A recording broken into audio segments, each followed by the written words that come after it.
विद्यार्थियों ਤੁਹਾਨੂੰ ਸਾਰਿਆਂ ਨੂੰ ਮੇਰੇ ਵੱਲੋਂ ਪਿਆਰ ਭਰੀ ਸਤਿ ਸ਼੍ਰੀ ਅਕਾਲ। ਬੱਚਿਓ ਅੱਜ ਅਸੀਂ ਇੱਕ ਨਵਾਂ ਲੈਸਨ ਸ਼ੁਰੂ ਕਰਨ ਜਾ ਰਹੇ ਹਾਂ ਜਿਸ ਦਾ ਨਾਮ ਹੈ ਬੀਜ ਗਣਿਤਕ ਵਿਅੰਜਕ ਅਤੇ ਤਤਸਮਕ ਯਾਨੀ ਕਿ ਅਲਜਬਰੀ ਐਕਸਪ੍ਰੈਸ਼ਨਸ ਐਂਡ ਆਇਡੈਂਟੀਟੀਜ਼। ਹੁਣ ਬੱਚਿਓ ਜਦੋਂ ਅਸੀਂ ਇਹ ਲੈਸਨ ਸ਼ੁਰੂ ਕਰਨ ਜਾ ਰਹੇ ਹਾਂ ਤਾਂ ਉਸ ਦੇ ਵਿੱਚ ਸਭ ਤੋਂ ਪਹਿਲਾਂ ਸਾਨੂੰ ਇੱਕ ਵਰਡ ਹੈ ਵਿਅੰਜਕ ਯਾਨੀ ਕਿ ਐਕਸਪ੍ਰੈਸ਼ਨਸ। ਹੁਣ ਇਹ ਵਿਅੰਜਕ ਜਾਂ ਐਕਸਪ੍ਰੈਸ਼ਨਸ ਕੀ ਹੁੰਦੇ ਹਨ आओ पहला असी इस दे बारे समझ लीए। बच्चों तुसी सारे संख्यावां बारे जानते हो, जिवें मैं कुछ लिख लैंदा हाँ 3, 11, 18 या 100 ये साडे कोल संख्यावां हन। हुण अगर मैं इन्हां संख्यावां नूं प्लस या माइनस के साइन के नाल लिखां तां उसनूं असीं व्यंजक आखांगे। जिवें अगर 3 नूं मैं इस तरह लिख लवां 2 + 1 तो 11 लिख लवां मैं 13 - 2 तो 18 लिख लवां 3 बाव चौके 12 12 के प्लस किते 6। तो ये साडे कोल एक एक्सप्रैशनस आ गए जिसनों कि असीं न्यूमैरिकल एक्सप्रैशन या संख्यात्मक एक्सप्रैशनस आखदे हाँ। हुण ये साडे कोल हन न्यूमैरिकल एक्सप्रैशनस, न्यूमैरिकल एक्सप्रैशनस जिन्होंने असी कहांगे संख्यात्मक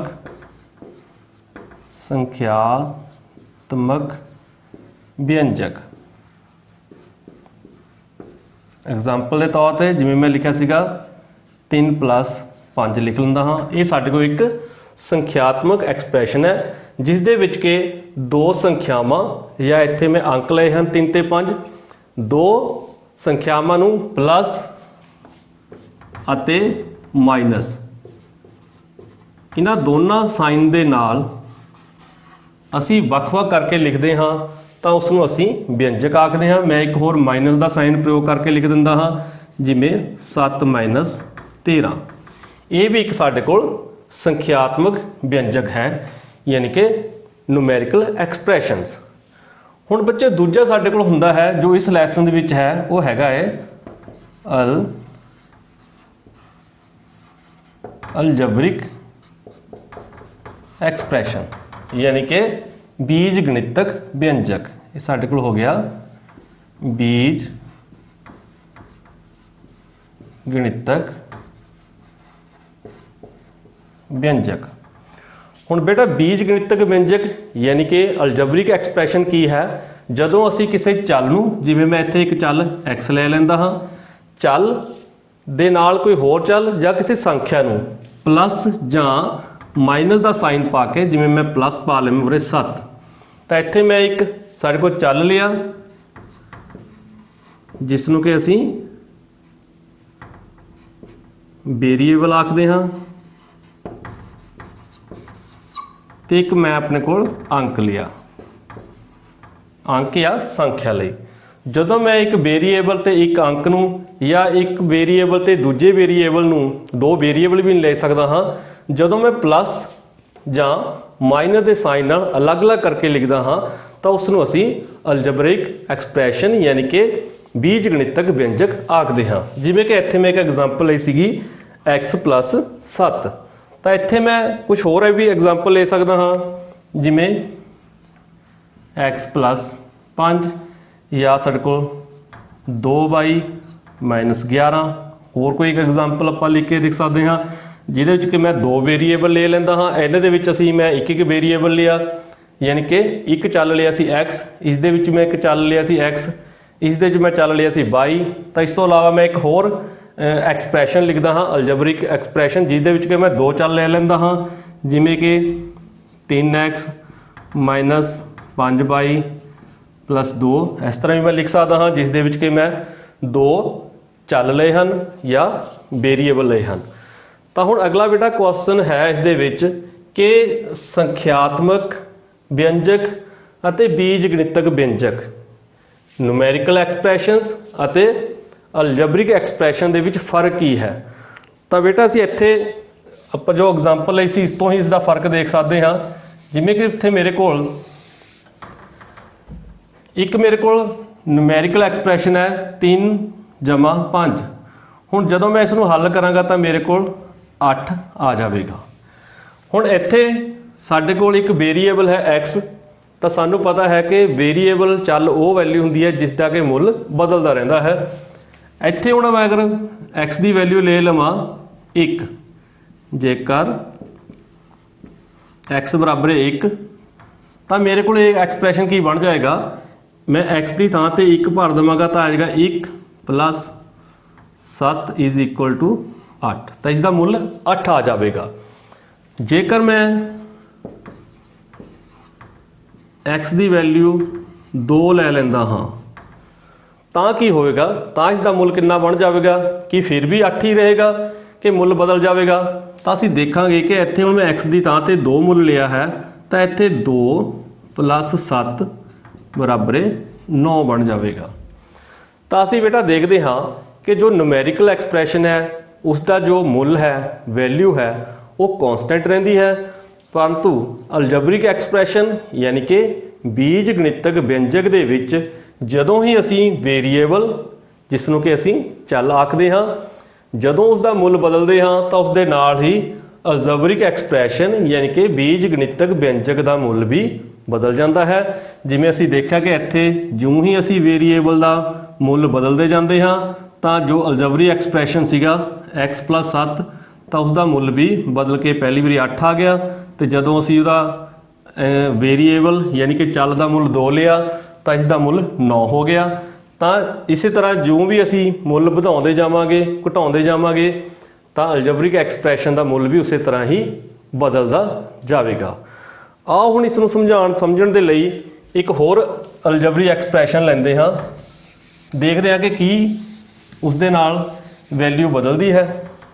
ਤਾਂ ਮੈਂ ਇੱਕ ਹੋਰ ਐਕਸਪ੍ਰੈਸ਼ਨ ਲੈਂਦਾ ਹਾਂ 2y - 5। ਇਹ ਮੇਰੇ ਕੋਲ ਇੱਕ ਅਲਜਬਰਿਕ ਐਕਸਪ੍ਰੈਸ਼ਨ ਹੈ ਜਿਸ ਦੇ ਵਿੱਚ ਕਿ ਮੈਂ ਇੱਕ ਵੇਰੀਏਬਲ ਯਾਨੀ ਕਿ ਚੱਲ y ਲਿਆ ਹੈ।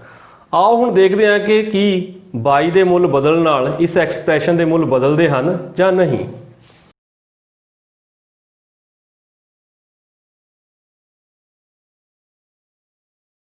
ਪਹਿਲੇ ਮੈਂ ਲੈ ਲੈਂਦਾ ਹਾਂ y ਬਰਾਬਰ 0, ਤਾਂ ਮੇਰੇ ਕੋਲ 2 y ਦੀ ਵੈਲਿਊ ਮੈਂ ਹੁਣ 0 ਲਈ ਹੈ -5, ਇਹ ਆ ਜਾਵੇਗਾ 0 ਨਾਲ ਗੁਣਾ ਕੀਤੀ 0 - 5 ਤੇ ਸਾਡੇ ਕੋਲ ਮੇਰੇ ਕੋਲ ਮੁੱਲ ਆ ਗਿਆ -5। ਹੁਣ ਮੈਂ ਲੈ ਲੈਂਦਾ ਹਾਂ y ਦਾ ਮੁੱਲ 2 ਲੈ ਲੈਂਦਾ ਹਾਂ ਤਾਂ ਇਹ ਬਣ ਜਾਏਗਾ 2 y ਦਾ ਮੁੱਲ 2 ਲਿਆ -5 ਜੋ ਕਿ ਬਣ ਗਿਆ 2 ਨੂੰ 2 ਨਾਲ ਗੁਣਾ ਕੀਤਾ 4 -5 = -1। ਹੁਣ ਮੈਂ y ਦਾ ਮੁੱਲ ਕੁਛ ਹੋਰ ਲੈ ਲੈਂਦਾ ਹਾਂ, 5 ਲੈ ਲੈਂਦਾ ਹਾਂ ਤਾਂ 2 × 5 - 5 ਇਹ ਹੋ ਗਿਆ 10 - 5 = 5। ਤਾਂ ਇੱਥੇ ਤੁਸੀਂ ਬੱਚੋ ਦੇਖਿਆ ਕਿ ਜਿਉਂ ਹੀ ਮੈਂ ਉਸਦੇ ਵੇਰੀਏਬਲ ਦੇ ਮੁੱਲ ਨੂੰ ਚੇਂਜ ਕਰਦਾ ਹਾਂ ਤਾਂ ਉਸਦੇ ਨਾਲ ਹੀ ਜੋ ਮੇਰਾ ਅਲਜਬਰਿਕ ਐਕਸਪ੍ਰੈਸ਼ਨ ਸੀ ਉਸ ਦਾ ਮੁੱਲ ਵੀ ਬਦਲ ਜਾਂਦਾ ਹੈ। ਬੱਚੋ ਇਸ ਲੈਸਨ ਦਾ ਦੂਸਰਾ ਟੌਪਿਕ ਹੈ ਟਰਮ ਯਾਨੀ ਕਿ ਪਦ। ਆਓ ਇੱਕ ਅਲਜਬਰਿਕ ਐਕਸਪ੍ਰੈਸ਼ਨ ਲੈ ਕੇ ਇਸ ਨੂੰ ਸਮਝਦੇ ਹਾਂ। ਮੈਂ ਇੱਥੇ ਇੱਕ ਅਲਜਬਰਿਕ ਐਕਸਪ੍ਰੈਸ਼ਨ ਲੈਂਦਾ ਹਾਂ 4x + 5। ਜਿਵੇਂ ਕਿ ਮੈਂ ਤੁਹਾਨੂੰ ਪਹਿਲੇ ਦੱਸ ਕੇ ਹਟਿਆ ਸੀ ਕਿ ਅਲਜਬਰਿਕ ਐਕਸਪ੍ਰੈਸ਼ਨ ਉਹ ਹੁੰਦਾ ਹੈ ਜਿਸ ਦੇ ਵਿੱਚ ਕਿ ਚੱਲ ਅਤੇ ਅਚਲ ਯਾਨੀ ਕਿ ਵੇਰੀਏਬਲ ਅਤੇ ਕਾਂਸਟੈਂਟ ਨੂੰ ਪਲੱਸ ਜਾਂ ਮਾਈਨਸ ਦੇ ਸਾਈਨ ਨਾਲ ਅਲੱਗ-ਅਲੱਗ ਕਰਕੇ ਲਿਖਿਆ ਜਾਂਦਾ ਹੈ। ਹੁਣ ਇੱਥੇ ਅਸੀਂ ਦੇਖਦੇ ਹਾਂ ਕਿ ਸਾਡੇ ਕੋਲ ਇੱਕ ਅਲਜਬਰਿਕ ਐਕਸਪ੍ਰੈਸ਼ਨ ਹੈ 4x + 5 ਜਿਸ ਦੇ ਵਿੱਚ ਕਿ ਇੱਕ ਪਲੱਸ ਦਾ ਸਾਈਨ ਆਇਆ ਹੈ। ਜੋ ਪਲੱਸ ਦੇ ਸਾਈਨ ਤੋਂ ਪਹਿਲੇ ਸਾਡੇ ਕੋਲ ਇੱਕ 4x ਹੈ ਤੇ ਪਲੱਸ ਤੋਂ ਬਾਅਦ ਸਾਡੇ ਕੋਲ 5 ਹੈ। ਤਾਂ ਜੋ ਪਲੱਸ ਦੇ ਸਾਈਨ ਦੇ ਨਾਲ ਵੱਖ-ਵੱਖ ਕੀਤੀਆਂ ਗਈਆਂ ਹਨ ਉਹਨਾਂ ਨੂੰ ਹੀ ਅਸੀਂ ਟਰਮਸ ਆਖਦੇ ਹਾਂ। ਇੱਥੇ ਸਾਡੇ ਕੋਲ ਦੋ ਟਰਮਸ ਹਨ, ਇੱਕ ਹੈ 4x ਤੇ ਦੂਸਰੀ ਹੈ ਸਾਡੇ ਕੋਲ 5। ਇਹਨਾਂ ਨੂੰ ਹੀ ਪੰਜਾਬੀ ਦੇ ਵਿੱਚ ਪਦ ਕਿਹਾ ਜਾਂਦਾ ਹੈ। सो इस अलजबरी एक्सप्रैशन दे विच साडे कोल दो पद सीगे, दो टर्म सीगियां, पहली सीगी 4x ते दूसरी सीगी 5। आओ हुण कुछ होर एग्जाम्पल्स लैके इस दी चंगी तरह नाल दोहराई कर लेंदे हां। मैं इत्थे एक अलजबरी एक्सप्रैशन लिखांगा।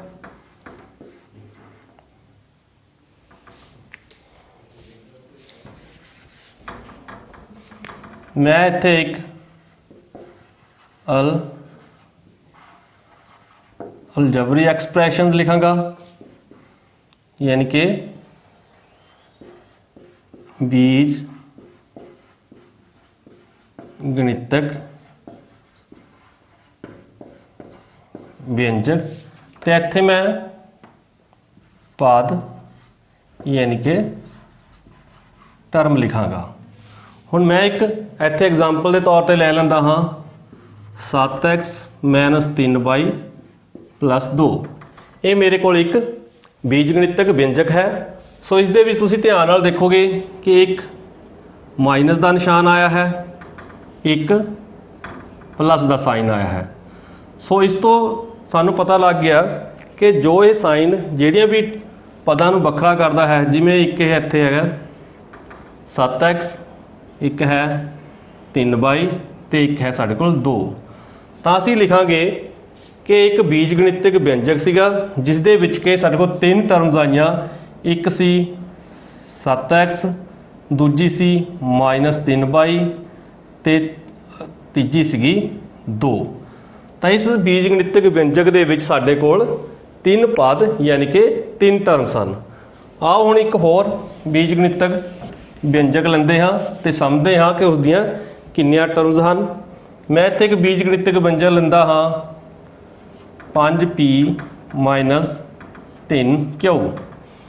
तो इत्थे ध्यान नाल देखो कि साडे कोल एक निशान साडे कोल माइनस का आया है।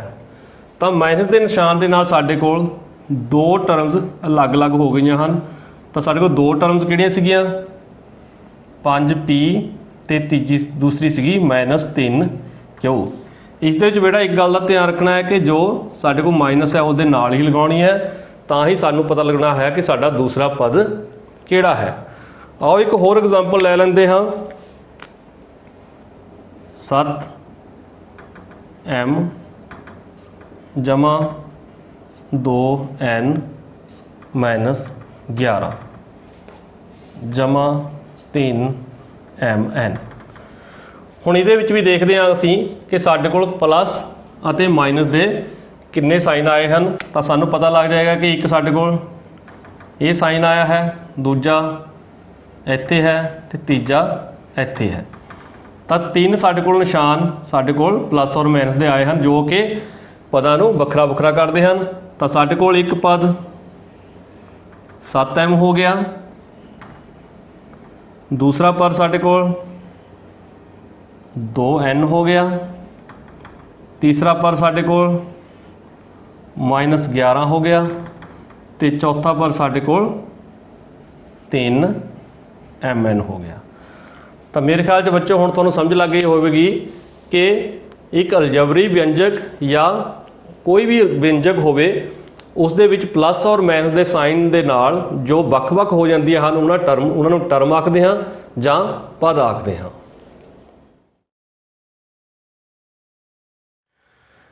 बच्चों इस लैसन का 3rd टॉपिक है फैक्टर्स यानी कि गुणनखंड।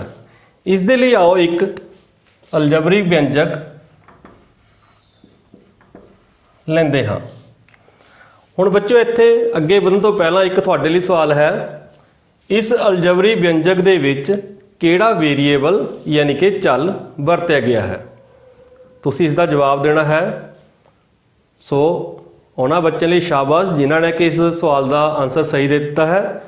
बिल्कुल इत्थे जो वेरीएबल या चल वरत्या गया है वह 22 है। सो दूसरा क्वेश्चन है बच्चों, इस अलजबरी एक्सप्रैशन दे किन्नियां टर्म्स हैं या इस बीज गणितक व्यंजक दे किन्ने पद हैं। तो ठीक है जी, जिहड़ा बच्चे ने सही आंसर दिता इत्थे साडे कोल 2 पद हैं, एक है 7y ते एक है 2। आओ हुण असीं अपने टॉपिक वाल वधदे हां, फैक्टर्स यानी कि गुणनखंड। इत्थे बेटा जो पद हन अलजबरी एक्सप्रैशन दे जो टर्म्स हन या बीज गणितक व्यंजक दे जो पद हन उन्हां नूं भी गुणनखंड दे गुणनफल दे रूप विच दर्शाया जा सकदा है। जिवें इत्थे साडे कोल दो पद है 7/22 अते 2। हुण जो 7/22 है ये साडे कोल 7/7 अते 22 दा गुणनफल है, यानी कि 7/22 प्रोडक्ट है 7 अते 22 का। इन्हां दोनों का प्रोडक्ट हैगा साडे कोल 7/22, यानी कि 7 अते 22 का गुणनफल है वो साडे कोल 7/22 है। तो इस तरह असीं 7/22 नूं उसदे फैक्टर्स यानी कि गुणनखंड के रूप विच भी दर्शा सकते हाँ। इत्थे जो साडे कोल 2 है, 2 साडे कोल 2 दे वैसे फैक्टर्स बन जाते हैं 2 अते 1, पर असीं इस केस दे विच यही मन के चलांगे कि 2 आ जिहड़ा इसका फैक्टर 2 है, क्योंकि 1 तां हर किसी संख्या का गुणनखंड हुंदा है। इसलिए असीं इत्थे ये मन के चलांगे कि इत्थे 2 है जो वो इकल्ला ही साडे कोल गुणनखंड है। आओ इसनूं होर समझण दे लई एक होर अलजबरी एक्सप्रैशन यानी कि बीज गणितक व्यंजक लेंदे हाँ। 7x/- 5x। हुण ये दो पदां तो मिलके बनया है, यानी कि इस अलजबरी एक्सप्रैशन के दो टर्म्स हैं। एक है साडे कोल 7x/, ते दूसरी है साडे कोल -5x। हुण असीं इन्हां नूं इस दे फैक्टर्स के रूप में लिखांगे। हुण 7x/, है ये 7x अते 22 का गुणनफल है। सो इसी तरह ही -5x -5 अते x का गुणनफल है। तो असीं कह सकते हाँ कि अगर असीं इन्हां नूं इसदे गुणनखंड के रूप में लिखने हैं तो इसके गुणनखंड बन जाएंगे 7 गुणा x गुणा y, तो -5x के गुणनखंड बन जाएंगे -5 गुणा x। इस तरह बच्चों असीं किसी भी अलजबरी एक्सप्रैशन की टर्म्स नूं उसदे फैक्टर्स यानी कि गुणनखंड के रूप में भी लिख सकते हैं।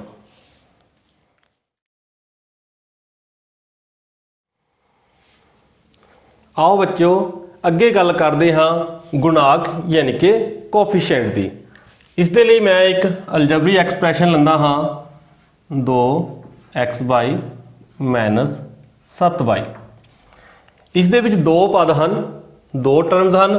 तो पहली टर्म है साडे कोल 2x/, जिस दे के गुणनखंड लैंदा हाँ 2x अते y। सो इस दे विच जो साडा संख्यात्मक गुणनखंड है जिसनों कि असीं संख्यात्मक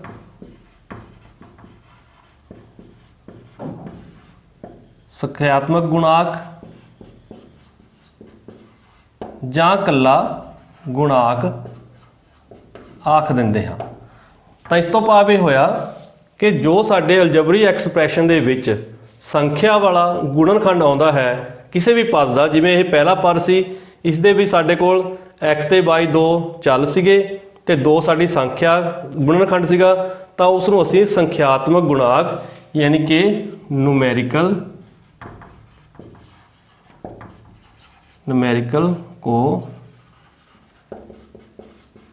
कोफिशिएंट या इनू कॉमनली असीं कल्ला कोफिशिएंट ही बोल दिंदे हाँ।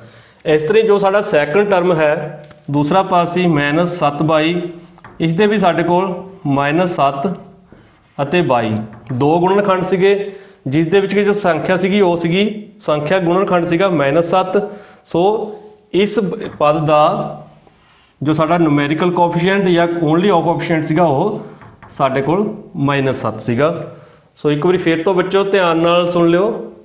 बच्चों ये साडे कोल एक अलजबरी एक्सप्रैशन सी जिसनों कि असीं बीजगणितक व्यंजक आखते हाँ। इस दे विच दो पद सीगे, जो पहला पद सीगा 2x/, जिस दे के गुणनखंड बने सीगे 2x अते y, ਜਿਸ ਦੇ ਵਿੱਚ ਕਿ ਜੋ ਸੰਖਿਆਤਮਕ ਗੁਣਨਖੰਡ ਸੀਗਾ 2, ਉਸ ਨੂੰ ਅਸੀਂ ਇਸ ਪਦ ਦਾ ਸੰਖਿਆਤਮਕ ਗੁਣਾਕ ਆਖਦੇ ਹਾਂ ਜਾਂ ਇਸ ਨੂੰ ਸਿੰਪਲੀ ਗੁਣਾਕ ਵੀ ਆਖ ਦਿੰਦੇ ਹਾਂ। ਇਸੇ ਤਰ੍ਹਾਂ ਸਾਡੇ ਕੋਲ ਦੂਸਰਾ ਪਦ ਸੀਗਾ -7/, ਜਿਸ ਦੇ ਕਿ 2 ਗੁਣਨਖੰਡ ਬਣੇ -7 ਅਤੇ 22, ਜਿਸ ਦੇ ਵਿੱਚ ਸੰਖਿਆਤਮਕ ਗੁਣਨਖੰਡ ਸੀਗਾ -7, ਜਿਸ ਨੂੰ ਕਿ ਅਸੀਂ ਇਸ ਪਦ ਦਾ ਸੰਖਿਆਤਮਕ ਗੁਣਾਕ ਜਾਂ ਇਕੱਲਾ ਗੁਣਾਕ ਆਖਦੇ ਹਾਂ ਤੇ ਇੰਗਲਿਸ਼ ਦੇ ਵਿੱਚ ਅਸੀਂ ਇਸ ਨੂੰ ਨੂਮੈਰੀਕਲ ਕੋਐਫੀਸ਼ੀਐਂਟ ਔਰ ਇਕੱਲਾ ਕੋਐਫੀਸ਼ੀਐਂਟ ਆਖ ਦਿੰਦੇ ਹਾਂ।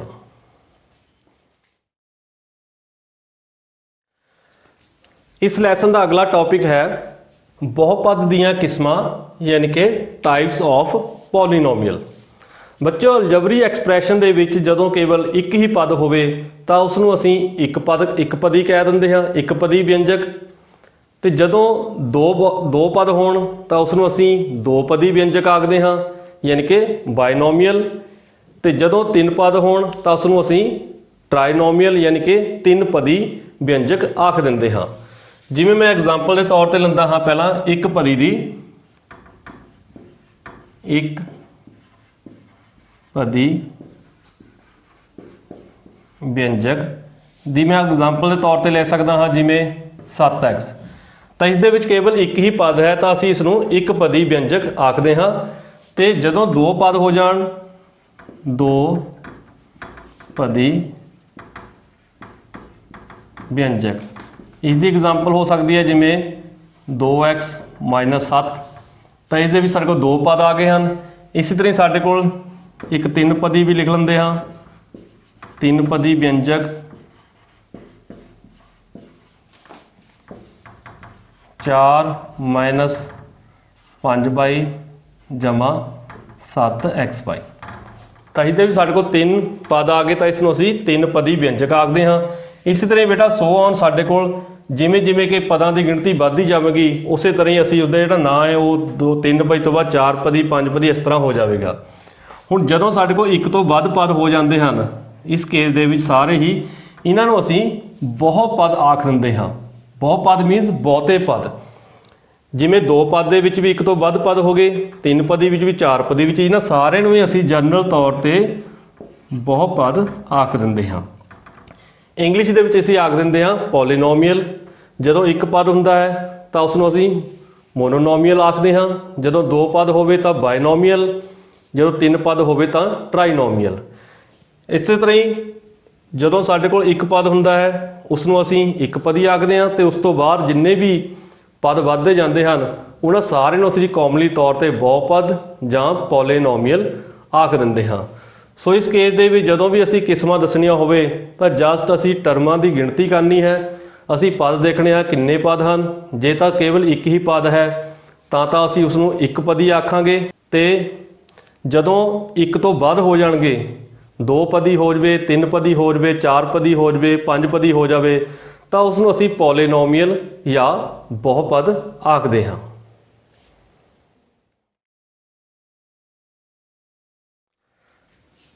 ਆਓ ਹੁਣ ਇਸ ਲੈਸਨ ਵਿੱਚ ਆਉਣ ਵਾਲੇ ਇੱਕ ਹੋਰ ਟੌਪਿਕ ਲਾਈਕ ਐਂਡ ਅਨਲਾਈਕ ਟਰਮਸ ਯਾਨੀ ਕਿ ਸਮਾਨ ਅਤੇ ਅਸਮਾਨ ਪਦਾਂ ਬਾਰੇ ਜਾਣਕਾਰੀ ਹਾਸਲ ਕਰੀਏ।